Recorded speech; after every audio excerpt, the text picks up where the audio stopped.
रोज तीच भाजी खाऊन आपल्याला कंटाळा आलेला असतो आणि तेच बनवायचा सुद्धा कंटाळा आलेला असतो.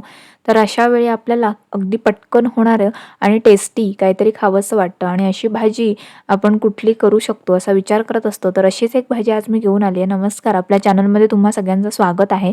तर आज आपण क्विक झटपट वालपापडीची भाजी कशी करायची ते पाहणार आहोत आणि अगदी टेस्टी होते ही भाजी. तर मी सगळ्यात सुरुवातीला इथे वालपापडी स्वच्छ धुवून छान चिरून घेतली आहे. ती अशी सोलून घ्यायची. सर्वप्रथम त्यातल्या बिया काढायच्या आणि म्हणजे त्यामध्ये अळ्या वगैरे असतील तर त्या आपल्याला दिसतात. तर अशा पद्धतीने चिरून घेतलेली आहे. त्यानंतर मी इथे कढईमध्ये 1 ते 1.5 चमचा तेल घेतलं आहे. तेल व्यवस्थित तापल्यानंतर आपल्याला फोडणी करायची आहे. तर त्यासाठी अर्धा चमचा मी मोहरी घातलेली आहे. त्यानंतर अर्धा चमचा जिरं घालायचं आहे. छान अशी मोहरी आणि जिरं तडतडल्यानंतर त्यामध्ये मी 4 ते 5 लसूण पाकळ्या घातलेल्या आहेत. लसणीमुळे स्वाद खूप छान येतो आणि आपल्याला हे 1 ते 1.5 मिनिटं परतून घ्यायचं आहे. फ्लेम लो ठेवायची म्हणजे फोडणी आपली जळणार नाही. त्यानंतर आपण इथे वालपापडी लगेच ॲड करणार आहोत. कढईमध्ये आपण भाजी करतोय तरीसुद्धा अगदी 10 ते 12 मिनिटामध्ये तयार होते आणि चविष्ट होते. कुकरमध्ये मी अनेकदा भाज्या दाखवल्या आहेत, पण आज मी कढईमध्ये दाखवणार आहे आणि अगदी झटपट टेस्टी होते. तर अशा पद्धतीने एक फोडणीमध्येच 2 ते 3 मिनिटं ही भाजी आपल्याला छान परतून घ्यायची आहे. त्यानंतर मी त्यामध्ये ॲड करते पाव चमचा हिंग. तर हिंग तुमच्या आवडीप्रमाणे तुम्हाला आवडत असेल तर तुम्ही ॲड करा किंवा स्किपही करू शकता. त्यानंतर पाव चमचा हळद घातलेली आहे आणि पुन्हा एकदा आपल्याला हे छान असं मिक्स करून घ्यायचं आहे.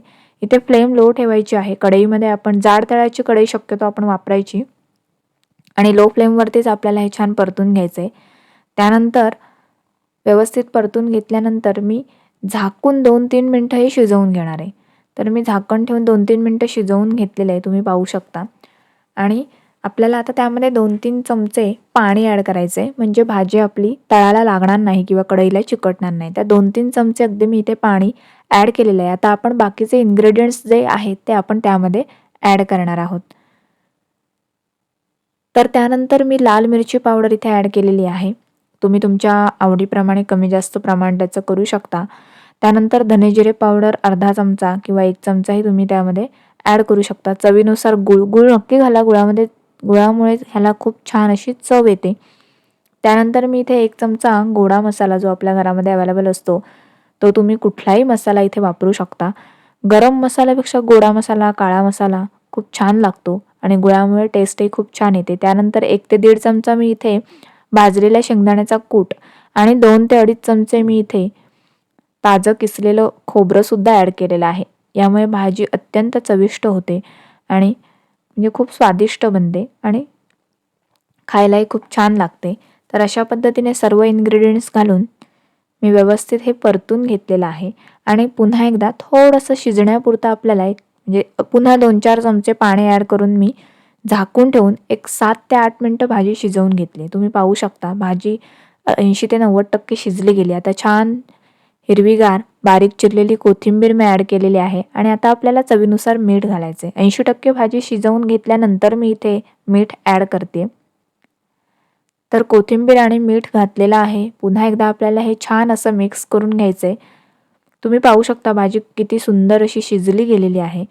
तर हे सगळं मिक्स करून पुन्हा मी 2 मिनिटं ही भाजी शिजवून घेतलेली आहे. तर झाकण ठेवून आपल्याला 2 मिनिटं फक्त भाजी शिजवून घ्यायची आहे. टोटल 10 ते 12 मिनिटामध्ये भाजी तयार होते.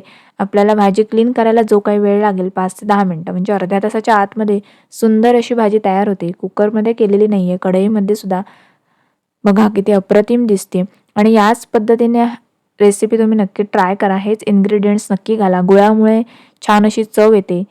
त्यानंतर दाण्याचा कूट आणि ओलं खोबरं घातल्यामुळे त्याला वेगळा स्वाद येतो आणि भाजीची क्वांटिटी वाढायला मदत होते. तर पावशेर किंवा पाव किलोमध्ये एक 3 ते 4 जणांना आरामात भाजी पुरते. तर या पद्धतीने ही भाजी तुम्ही नक्की ट्राय करा. मुलंसुद्धा आवडीने खातील आणि पौष्टिक तर आहेच. तर नक्की ट्राय करा आणि कशी झाली हे मला कमेंटमध्ये नक्की सांगा. व्हिडिओ आवडला असेल तर व्हिडिओला लाईक करा आणि अशाच नवनवीन व्हिडिओजसाठी चॅनलला नक्की सबस्क्राईब करा आणि तुमच्या काही रेसिपी सजेशन्स असतील किंवा अन्य काही सजेशन्स असतील किंवा कुठल्या रेसिपीज पाहायच्या असतील तर मला कमेंटमध्ये नक्की सांगा. थँक्यू. Bye bye.